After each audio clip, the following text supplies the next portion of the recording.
Dimite Keir Starmer en Reino Unido ante la acumulación de escándalos, fracaso económico, desastre electoral y la pérdida total de confianza por parte del Partido Laborista. Pero la situación es mucho peor y no es solamente por un factor. Vamos a hablar de todo ello y cómo Keir Starmer, que vino prometiendo estabilidad, seguridad, confianza y crecimiento, lo único que ha hecho ha sido llevar al Reino Unido a una situación muchísimo peor.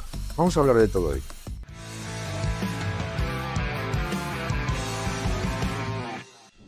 Hoy no se puede entender la crisis política británica mirando a un solo frente. La dimisión de Keir Starmer no llega por un hecho aislado, sino por la acumulación de tres vectores de desgaste absolutos: el escándalo de las redes de abuso a menores y la respuesta institucional completamente deficiente, el deterioro económico durante su mandato y una cadena de derrotas electorales que ha acabado hundiendo su autoridad dentro del Partido Laborista. Keir Starmer ha anunciado su dimisión este 22 de junio de 2026 tras reconocer que había perdido la confianza de su grupo parlamentario, aunque dice que seguirá en el cargo hasta que el Partido Laborista elija sucesor. Y he aquí un riesgo importante. El posible sucesor, el señor Durham, es probablemente mucho peor todavía que el señor Starmer. Este dato que estamos comentando es clave porque convierte lo que podía parecer como una fase de desgaste en una conclusión política definitiva.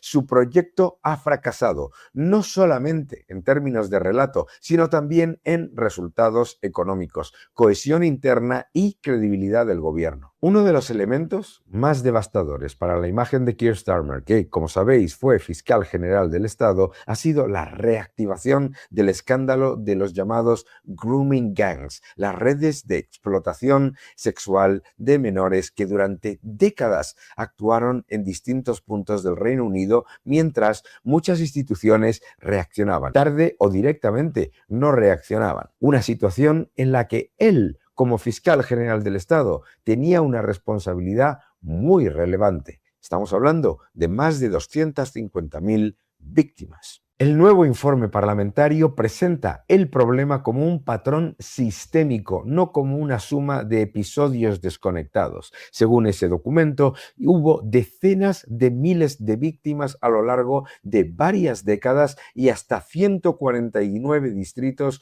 locales afectados por este desastre, esta auténtica crisis. La conclusión más grave del informe no es solo la dimensión del crimen, que es aterradora, sino el fallo institucional que lo hizo posible. Policía, servicios sociales, autoridades públicas aparecen señaladas por haber ignorado denuncias, minimizado riesgos y evitado actuar con la más mínima contundencia, en parte por miedo a que fuesen acusados de racismo. Y en esto el señor Starmer tenía un papel clave, esa introducción constante del wokismo y del multiculturalismo en una narrativa que no se puede romper y por lo tanto se actúa contra los propios ciudadanos. Y este caso está afectando especialmente a Keir Starmer porque antes de llegar a Downing Street fue el director de la Fiscalía.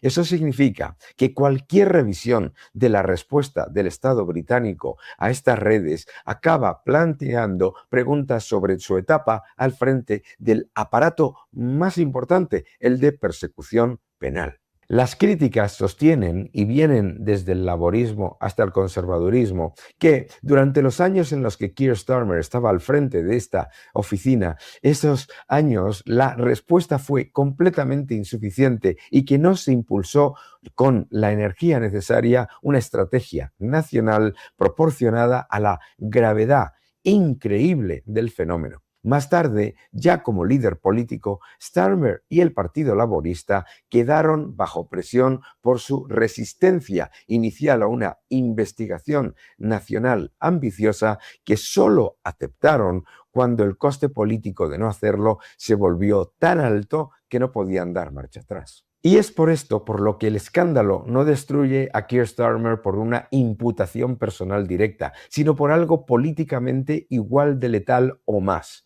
Consolida la imagen de un dirigente asociado a la inacción, a la respuesta tardía y a una cultura institucional más preocupada por la narrativa, por una supuesta sensibilidad política que por la protección de las víctimas. Además, las víctimas más pobres. Pero la caída de Starmer no puede explicarse solamente por estos escándalos, que no son pocos. No podemos olvidar tampoco que el señor Starmer mantuvo a uno de sus mayores asesores, a pesar de que era conocida de antemano su afiliación a Jeffrey Epstein. Pero lo de Starmer no son solamente escándalos políticos, también pesa un balance económico desastroso. Ya desde el principio de su mandato, el propio Starmer había advertido que tomaría decisiones impopulares para intentar corregir el agujero económico y relanzar el crecimiento. ¿Qué es lo que hizo? Lo que hizo fue empeorar las cosas de manera dramática. La realidad económica es que lo que ha hecho ha sido presentar no uno, sino dos presupuestos que han subido los impuestos, empeorado el crecimiento, empeorado el nivel de inversión y destruido el sector productivo. Hablamos de un crecimiento prácticamente inexistente, una inflación que está muy por encima de lo esperado y encima un empeoramiento generalizado de los salarios netos reales de los ciudadanos británicos, especialmente de los que tienen una situación más pobre, que inmediatamente han votado a Reform UK en los feudos laboristas. Hablaremos de ello. No solamente es un contexto de bajo crecimiento, alta inflación, empeoramiento de los salarios netos reales y subida de impuestos, sino que es que los presupuestos presentados han sido un desastre para las cuentas públicas. El déficit no está controlado, la deuda sigue siendo un gigantesco problema y lo que han hecho ha sido empeorar las expectativas fiscales según todas las estimaciones independientes. Cuando un gobierno promete gestión seria, pero la economía no solamente no despega, sino que empeora por sus políticas, el castigo político es inmediato. Y a ese desgaste económico se ha sumado el deterioro electoral. En febrero de 2026, los laboristas sufrieron derrotas significativas, las peores vistas en elecciones locales en mucho tiempo, incluyendo pérdidas no solamente por la izquierda frente a los verdes, sino por la derecha frente a Reform UK, en territorios que eran simbólicos para el laborismo, feudos de toda la vida. Esta situación se agravó en mayo. Los resultados locales en Inglaterra fueron interpretados como una debacle para el laborismo. Desde entonces hemos visto cómo han perdido 251 concejales con parte del escrutinio completado, mientras que otras formaciones mostraban un crecimiento exponencial, especialmente Reform UK, que es además la parte más de derechas. Y esta es la clave. Las elecciones muestran que Starmer no solo ha perdido apoyo entre los votantes conservadores, moderados, centristas, socialdemócratas, sino también en enclaves tradicionales del laborismo más radical y frente a partidos que representaban un malestar mucho mayor. La evidencia de que la izquierda, de nuevo, deja a las clases más modestas en peor situación. Tras estos reveses han crecido las presiones internas para que Starmer marcara un calendario de salida y directamente dimitiera. En mayo ya había informaciones sobre renuncias en su entorno, ministros que dimitían y sobre un descenso de intención de voto preocupante incluso para aquellos que intentaban verlo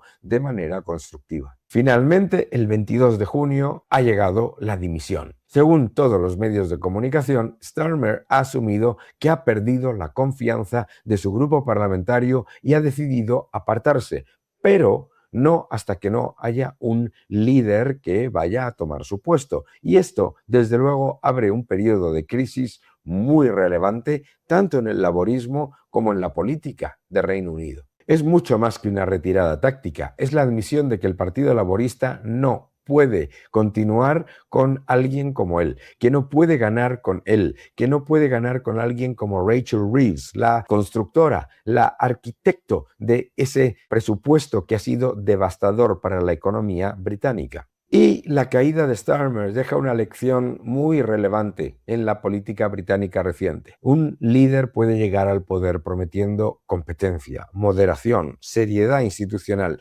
pero si combina escándalos morales, estancamiento económico, subidas de impuestos y derrotas electorales, la legitimidad se evapora con enorme rapidez. En su caso, los tres factores han sido demoledores. El escándalo de las redes de abuso reabrió todas las dudas sobre su pasado y su capacidad de liderazgo moral, y sobre todo su posición como referente en cuanto a la institucionalidad.